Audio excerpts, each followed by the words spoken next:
Das mit dem Wandern ist in diesem Jahr in Alpbach eine echte Challenge. Am Montagvormittag wurden alle geplanten Hikes und Aufstiege zum Gratelspitz aufgrund des starken Regens abgesagt. Wirklich alle? Nein, eine Wandergruppe trotzte wacker, Wind und Wetter, mit Regenponchos und Schirmen. Und es war der Trotz, der zum Almtag der Presse nach Inneralpbach wollte. Ich erspare Ihnen an dieser Stelle aber irgendwelche Bemerkungen zu Standfestigkeit und Zähheit unserer Redaktion. Schauen wir stattdessen in den Herz-Kremenag-Saal. Da war am Montagvormittag der Management-Experte Frederix Laloux zugeschaltet. Der Mann wurde 2015 mit seinem Bestseller Reinventing Organizations ziemlich erfolgreich und gilt seither als Guru der Personalführung. Er diskutierte in einer Session über Changing Mindsets to Deliver a Climate Transition und Changing war schon der Beginn der Einheit. Sie startete nämlich mit einer kurzen Stress-Release-Mediation, was für manche Besucher der Wirtschaftsgespräche ähnlich ungewöhnlich gewesen sein dürfte wie die essbare Installation von Honey und Bunny am Tag davor. Laloux rüttelte jedenfalls einmal mehr alle Anwesenden auf, wie spät dran wir mit dem Change in Sachen Climate Change seien. So this has been this focus of mine, like what's wrong with us? Like what's wrong with the human beings? Like why don't we wake up? Starke Ansagen gibt es und gab es in den letzten Tagen genug. Die Frage ist nur, ob und von wem sie gehört werden. Presse Play. Was in Alpbach wichtig wird.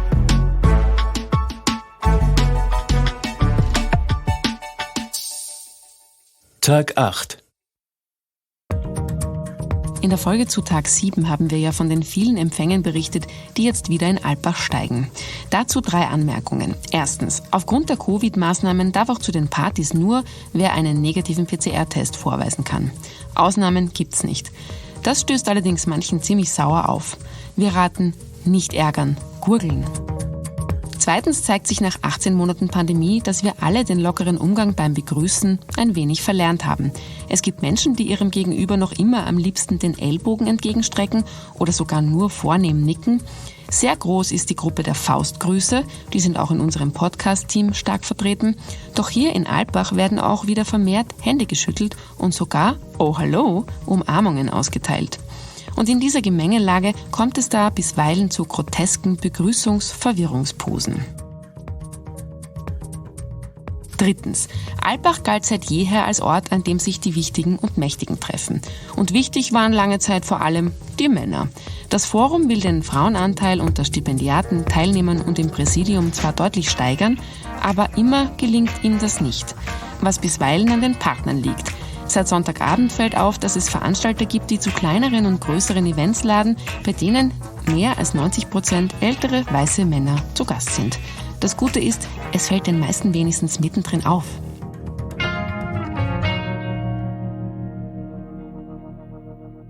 Ach ja, und apropos Frau. Leider nur online zugeschaltet war die im Exil lebende belarussische Oppositionsführerin Svetlana Tichanowskaja in der Session Reshaping Politics am Montagnachmittag. Und sie sprach da über das vergangene Jahr, in dem sie zur wichtigen Stimme des Widerstandes wurde und die Verhaftung ihres Mannes und die Zukunft ihrer Bewegung. I'm speaking here on behalf of millions of Belarusians who have been fighting for democracy for more than a year already. And it has been a challenging year. But our nation learned that the path to democracy is complex and requires a lot of patience, diligence and courage. Das war eine wirklich fesselnde Stunde geballte Weltpolitik.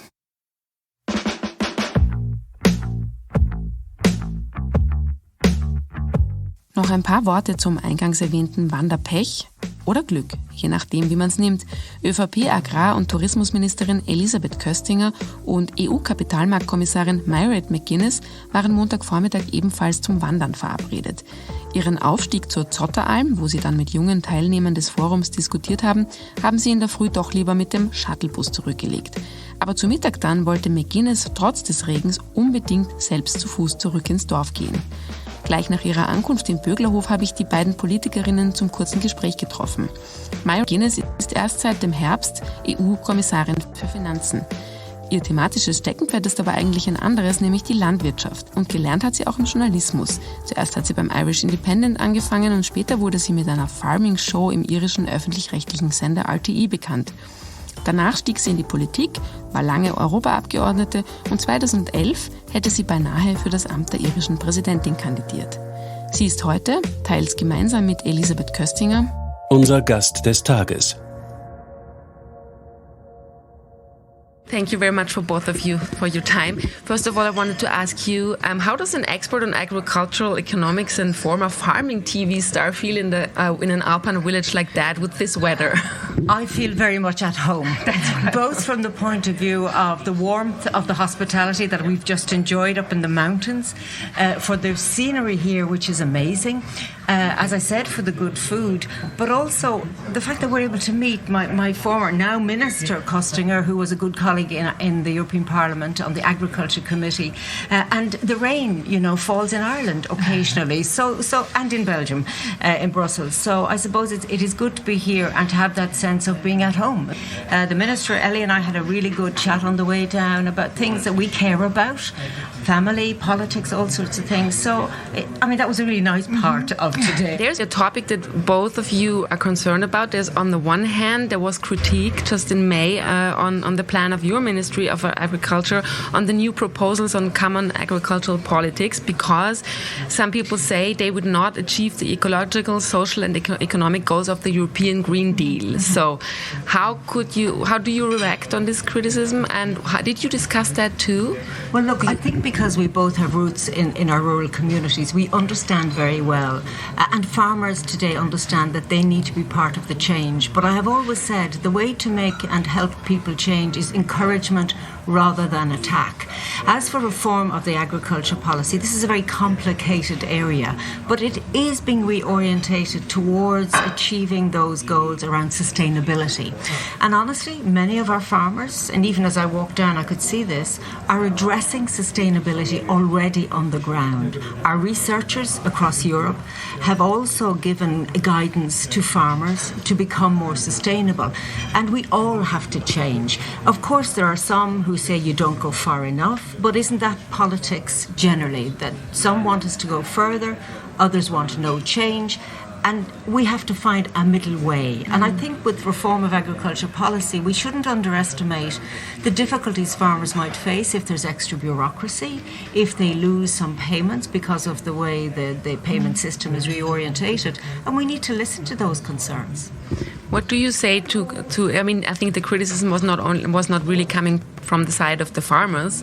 It was more coming from like Arbeiterkammer or whatever. What do you say to these concerns? Well, actually, the criticism was not right. In Austria, we have very small-scale farming. The average farm in Austria is 23 hectares. In comparison to other countries in the European Union, we are so small, a lot of mountain areas. Yes, we have always possibilities to improve, and especially the farming sector wants to do it on animal welfare, for example. But then we need also the society, the consumers, who pay a fairer price for the products. Mm-hmm. And if we only always blame the farmers for being responsible for climate change or for whatever, putting pesticides, using fertilizers, that's only a small part of the picture. The consumers, the societies, the responsibility of buying products is at least that high than the production itself. Yes, I think we need to value the food that we just have available to us everywhere. COVID, in this crisis, we saw some disruption in supply chains, and I think for the first time we saw in some places where supply was interrupted. So I think we need our farmers. They do more than just produce food, which is fundamental. They manage the landscape. They are the physical presence here always. So in one sense, they are rooted to the land and soil, and they need our support and our understanding. And we underestimate their capacity over time to change. They have evolved, but those that I speak to both here and indeed in the member state I know best and across Europe want to be taken on board, that their concerns are heard, and that where we can, we address them, because they want to be sustainable. I mean, who doesn't want to be sustainable? But they know that this cannot happen overnight. For some, it involves big change. For others, small change. But it will happen over time.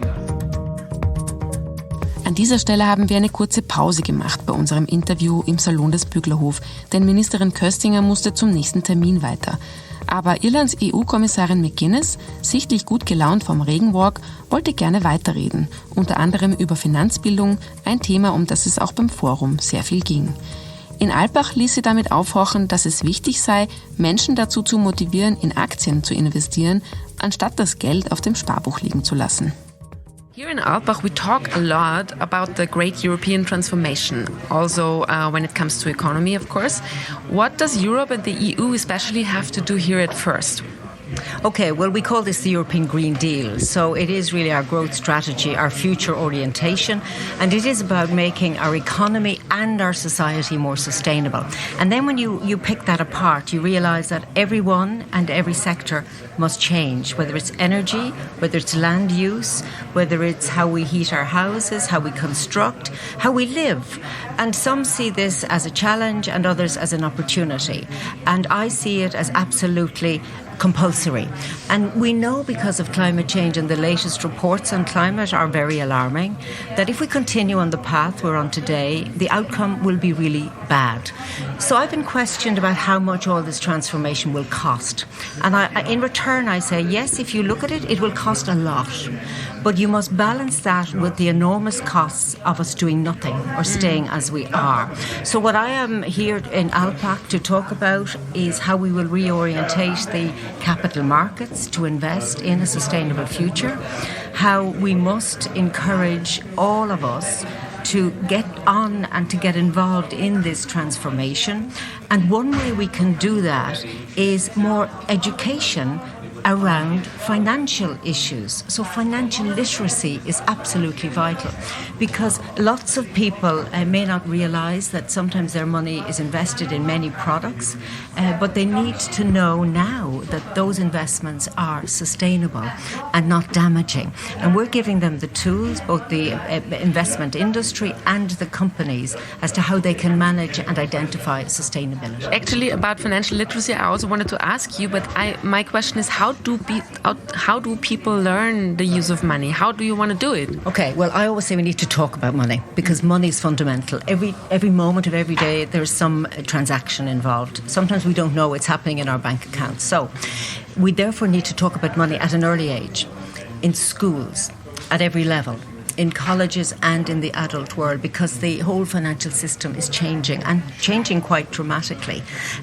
Secondly, we need to give people the confidence to ask questions, because part of our education system should be to empower citizens to question everything, including the financial system.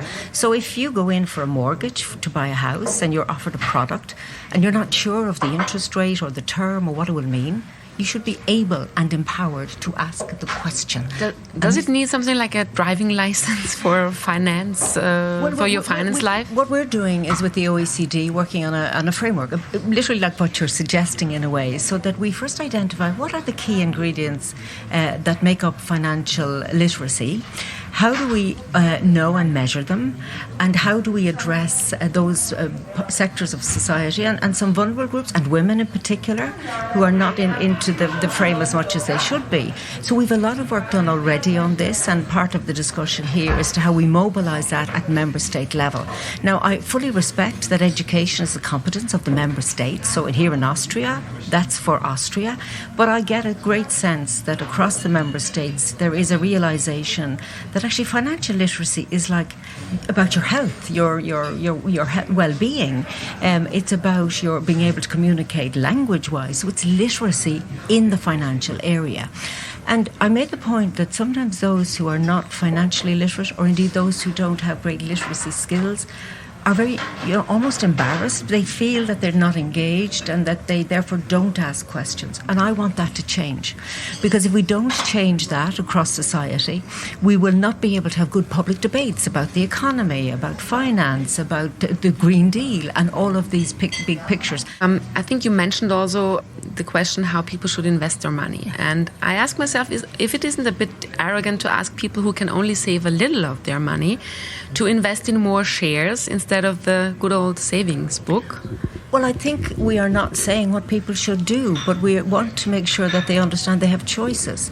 So lots of savings are now piled up in banks. And in one sense, with interest rates so low, it could result in better return if it were invested. And what we're trying to encourage is, I suppose, the mindset of all of us to think about investing for our future. I think the younger generation are really tuning into this because the way that they will work, they may not have a lifetime job, they may change careers along the way, they know they need to look after their pension needs, and they know that if you start early, then you can, make a better future. So in no way would we want to impose any view as to what people do with their money. Money is yours and very precious, and what you do with it is absolutely yours to choose. But I think you can only choose if you have knowledge of options, and that's what we're trying to say here. And how do you invest your money?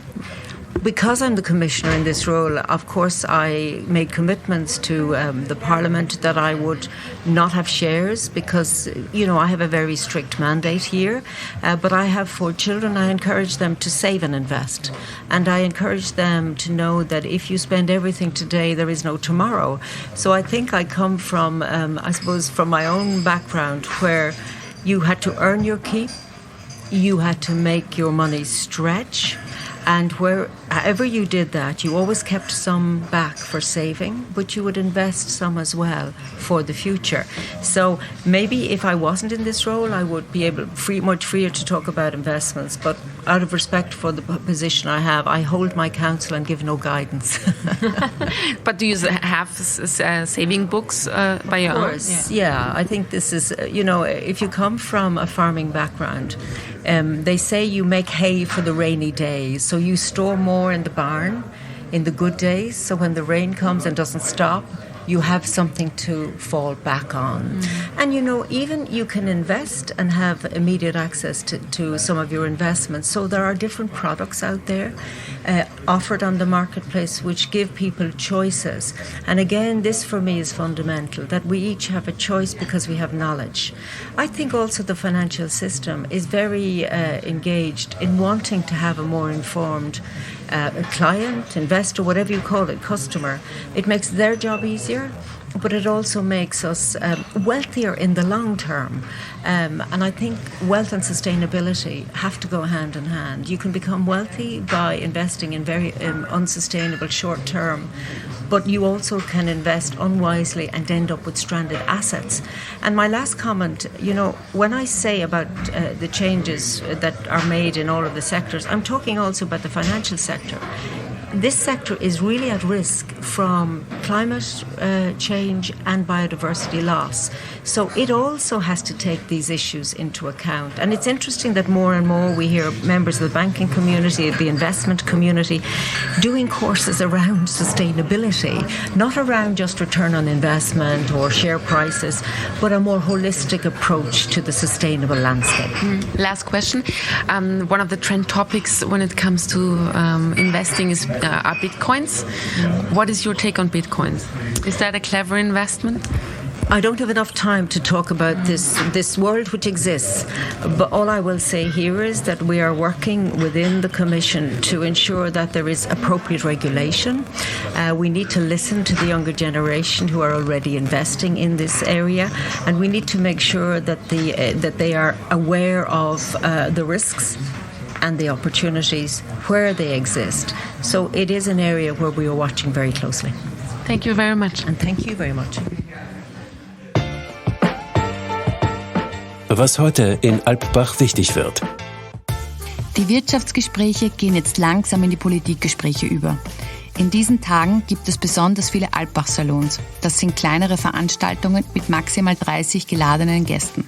So lädt heute Dienstag Digitalberater Accenture, der, Achtung, Disclaimer, die ersten 5 Folgen des Podcasts finanziell unterstützt hat, zu einem Mittagssalon in den Alpbacher Hof. Unter dem Titel Kick It Like Bezos sprechen Maurizio Poletto von der Erste Group mit Accenture Österreich-Boss Michael Zettel über Platform Economy as the Future of Europe. Spannend wird wohl auch der Auftritt der Chilene Michelle Bachelet. Sie ist die hohe Kommissarin für Menschenrechte der Vereinten Nationen und wird bei Human Security, Human Rights, Fundamental Rights online über Menschenrechte sprechen. Wer selber diskutieren will und den möglichen Regen nicht scheut, Um 10 Uhr geht eine Gruppe von Klimastakeholdern wie Climate Champion Gonzalo Munoz oder Martin Köring von der World Ocean Initiative die Stunde zum Zotterhof hoch. Während der Wanderung wird über das große Feld der nachhaltigen Finanzierung diskutiert. Und Matthias Kormann, OECD-Generalsekretär, spricht hier in Alpbach über neue Wege, um unser Wirtschaftssystem digitaler und grüner aufzustellen.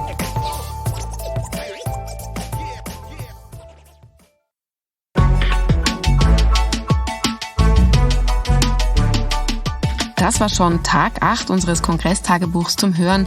Es verabschieden sich Anna Wallner und Eva Wienreuther. Alle bisherigen Folgen finden Sie unter diepresse.com/Alpbach und überall, wo Sie gern Podcasts hören. 2-mal melden wir uns noch um 6 Uhr früh aus dem wirklich unfassbar verregneten Alpbach. Machen Sie es gut.